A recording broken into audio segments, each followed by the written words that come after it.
The devil's sacrifice idea is something which is very brave, and it has to be very carefully calculated.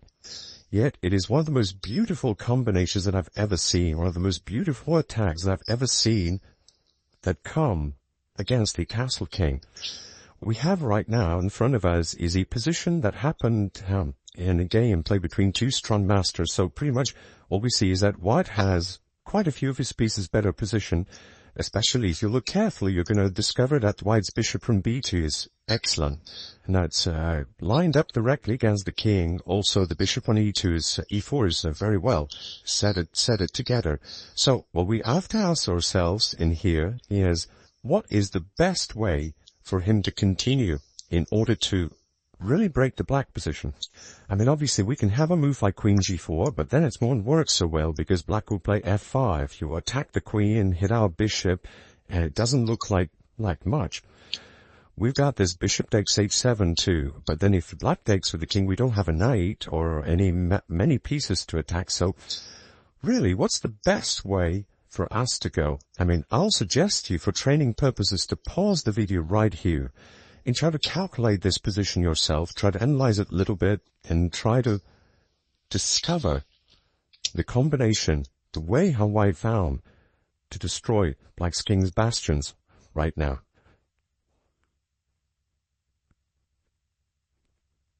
Well, I'm not sure if this really requires long calculation, but I'm going to tell you that when you see such a position with three of your pieces line up, it's pretty quick.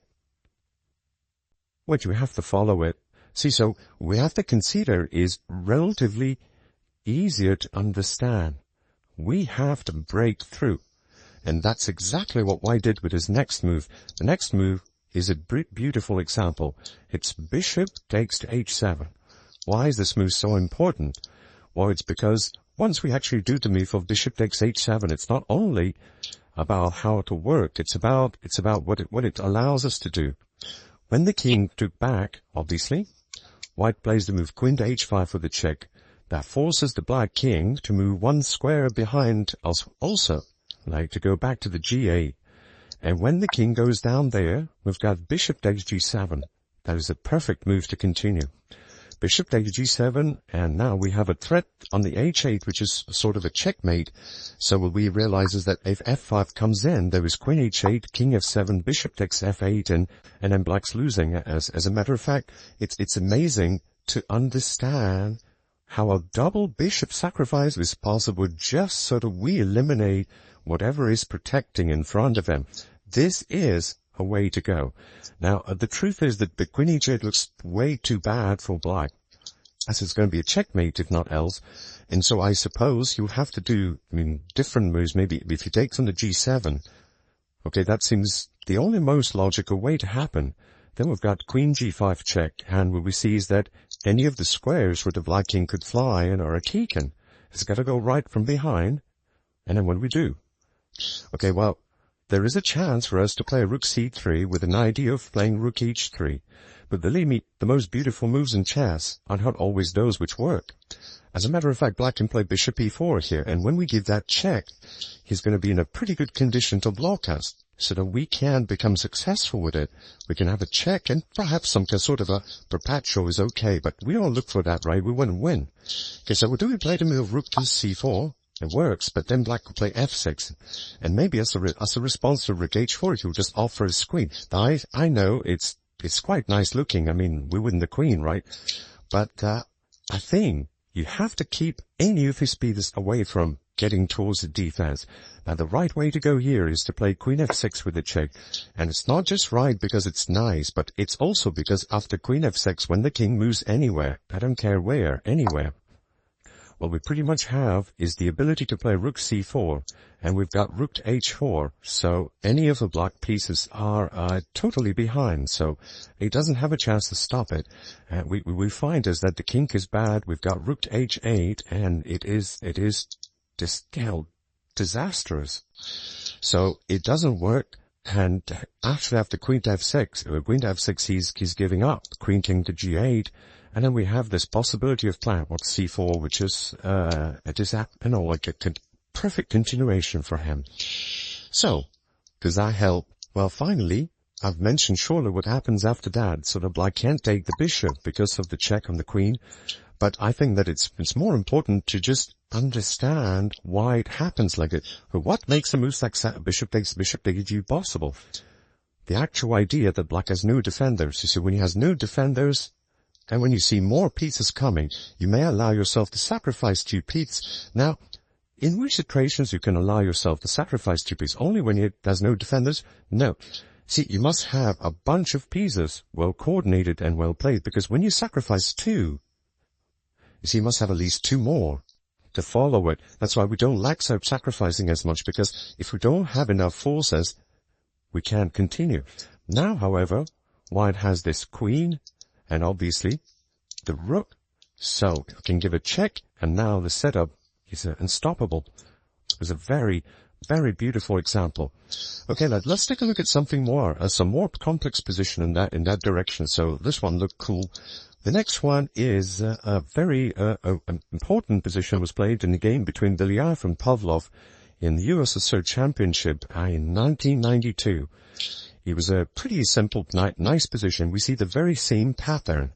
White's 2 bishops lined up against h7 and g7 and getting ready to really destroy there. So what do? Well, the problem with the sacrifices at this exact moment is that even if we do them, black is going to move his king right down, and after that, it's just not possible to make the threats work. Rook e4 will be met by f5, and actually, we could probably do queen g5 and queen f6, but now the black queen is in the way. You see, sometimes the attacks are not going to work just because your opponent has something or some pieces nearby that are helping him.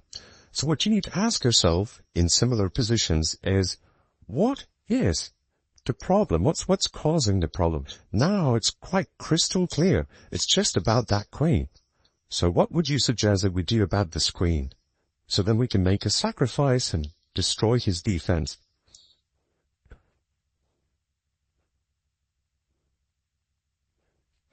You know, if I'm looking at this position, I'm sure about one thing. I can't ask the queen to politely move away or just, can you get out so that I can checkmate the king? You can't do that. But what you can do is sort of force it to go away. And the move to force it is rook takes a3.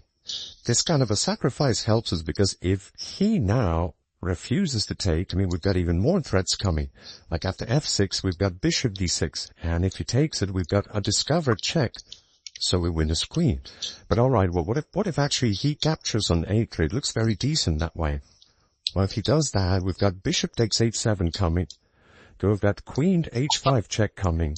And we've got bishop takes g7, which now works. Why? Because his queen is no longer standing to protect the g5 square.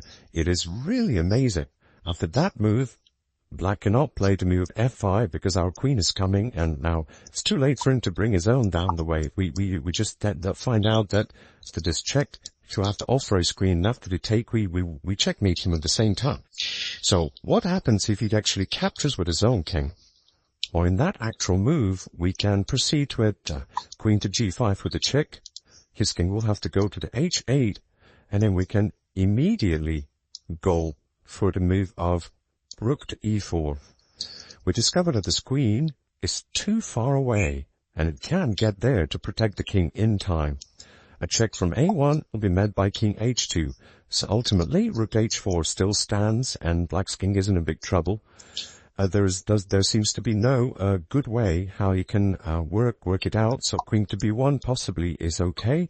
Yet there is queen h6, king g8, and now there's very beautiful rook h4.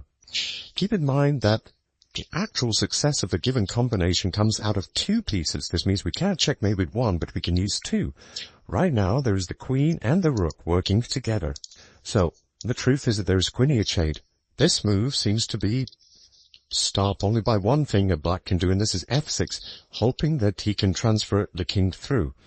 And yet even that didn't quite get to work. Once white gave the check, he moved on with another one, and you see, the forcing moves the white continues would help him to hold the initiative. In the end, he actually does the move queen to c5. It's a very beautiful move that just shows you how to make this combination work. The truth is that after queen to the c5 has, nothing to do. If the rook moves away, there is a checkmate from c7. If the bishop moves away, there is a check from f8, check from c5, and black resign just because he's losing anywhere. Here, he's getting checkmated. Here, he's also getting checkmated, just a little slower way. Check here, and rook takes c8. So black gave up as soon as 15, queen c5 was played. What a beautiful position on the double sacrifice, and how sometimes we need to prepare Italo by taking away his important defender.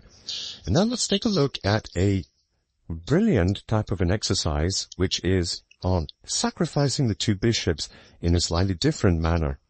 Here, if we see the bishop takes h7, king takes h7, and queen h5, actually with queen takes h7, queen to h5, it almost looks like the black king is running and we can checkmate. Well, can we checkmate it? Can we not checkmate it? What determines that? Well, after playing with the king to the g8, what we discover is that there is this capture here, queen g4 and king h6.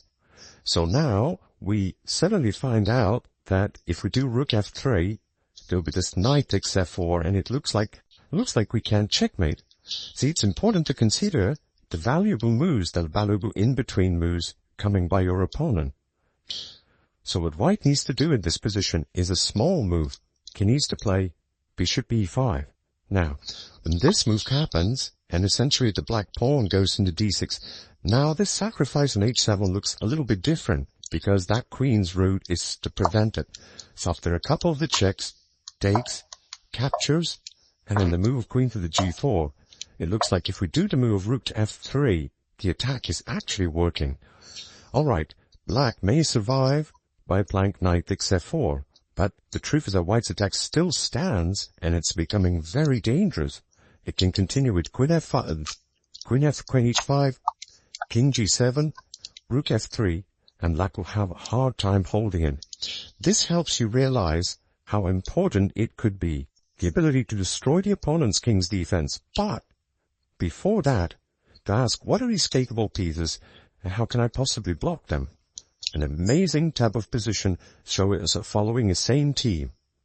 Destruction on h7 and g7 at the same time. Thank you for watching the video. Don't forget to give us a like and subscribe.